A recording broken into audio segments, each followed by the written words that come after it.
And we're back with a final video for the 2024 Halloween build. This is the Mobius Bride of Frankenstein. I just got it finished up. It was on Saturday. Saturday morning I got it finished up. I wanted to get it done in October, obviously before Halloween, but it just didn't happen.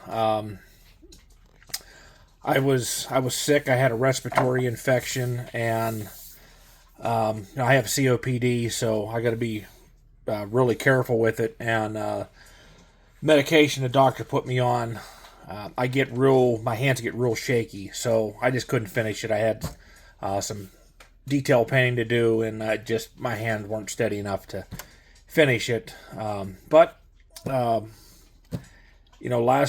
Last week, I think maybe it was like Thursday or Friday, a little better. I could start working on a little bit here and there, and like I said, got her finished up. Made a couple of changes to some things. The bride, I decided to leave the arms alone. I know it's just craft acrylic, but I just didn't want to mess with it and not be satisfied with it, and then to say, you know what, to hell with it, and put it back in a box and probably never finish it. So I just figured I'd just leave well enough alone. I can live with the arms. So the bride's head, we use the Army Painter Corpse Pale for the flesh tone. And then over that, let's start from the bottom. I started with the scar. I used a fine point Sharpie to highlight the wound first. And then, after the flesh tone, I used a cranberry wine craft acrylic. I seal everything after every color. Cranberry wine, and then after it was sealed, I went over it with the Tamiya clear red. And that's the effect that I got on the wound. For the lips, I used a cranberry wine also. And then after everything was done, I went over them with just a little bit of Future, just to gloss them up a little bit. For the eyes, we have the vintage white. And then I used the Archer decals, the green. She's got green eyes. The hair, I started out with burnt umber. And then I took a mix of the burnt umber and what was it? Was it orange? It was a burnt orange. And I mixed that up, and that's what I went with the hair. But I thought it looked still a little too orange for me, so I went over it with just a wash of the burnt umber, and it definitely toned it down a bit. Her eyebrows are just a straight burnt orange, and then the stripe in her hair is just titanium white. And then she does have some makeup on her cheeks, around her eyes. Well, it's picking up. But overall, I don't think she looks too bad. Now the big guy here, Frankie, I changed up his body. I wasn't happy with the way it looked before. I originally started out with a peppercorn with just a little bit of black for the pants. Then I added a little more a little more black for the jacket, and then the shirt was just black. I grabbed the wrong can of clear. I used a semi-gloss instead of the matte, and everything just looked all the same. When you were up close to it, you could see a difference. But to me, everything looked black, and I didn't want that. So I actually went and I sprayed the pants with, what the hell What did I use? That was burnt umber.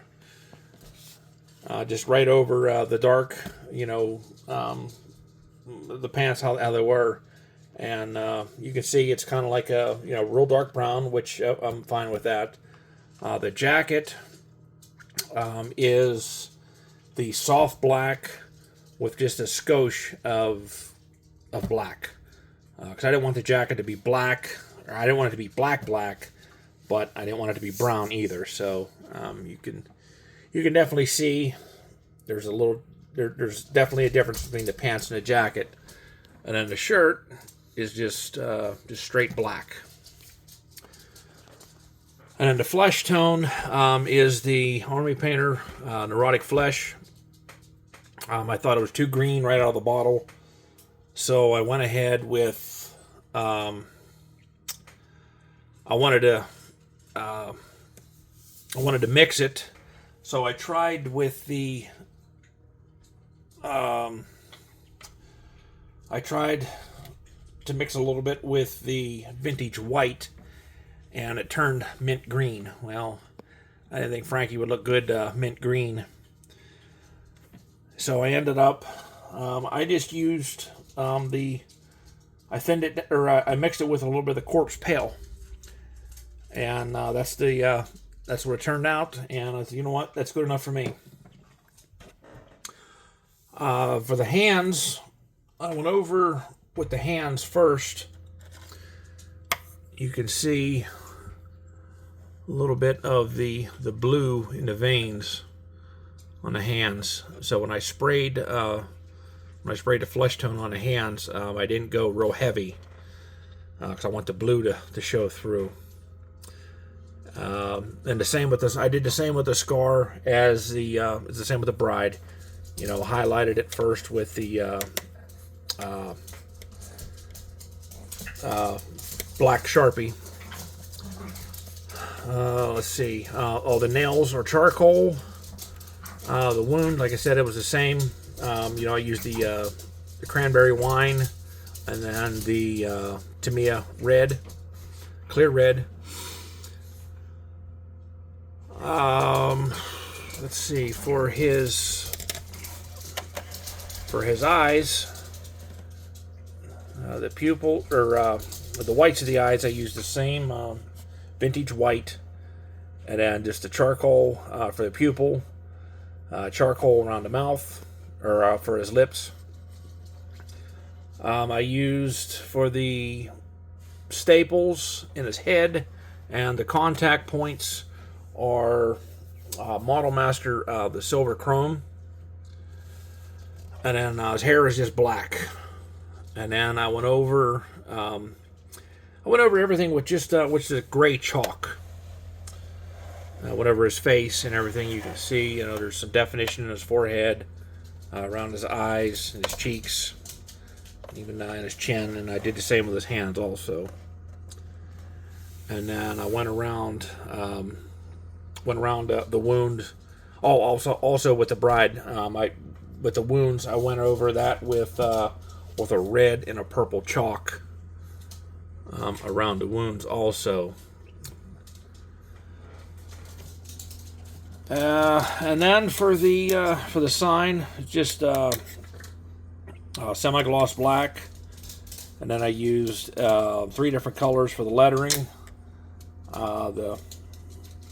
The Tamiya yellow, the burnt orange, and then what red was it? It was it's craft acrylic, just an apple red. You can see there's the 3 colors. I didn't even try to fade it. I just kind of went to a certain point and just, I thought it looked pretty neat how it was. So that's what I did for the sign. But overall, I'm happy with it. It's only the 3rd figure kit I've ever done. I definitely plan on doing more. It's definitely a learning experience. By far, this is not a museum piece by any means, but I thought it turned out pretty cool. There's definitely some room for improvement in every build you do. But that's about all I can say about it. I had fun with it. I'd highly suggest, if you do have this in your stash, to get it out and build it. They are still available. I've seen them anywhere from like $75 to $250. They're still available. There was actually one at a show about a month ago I was at, and the guy picked it up for $75, which is a damn good deal for this kit. It was still factory sealed too. But all right, guys, that's all I got for now. We'll talk to you later.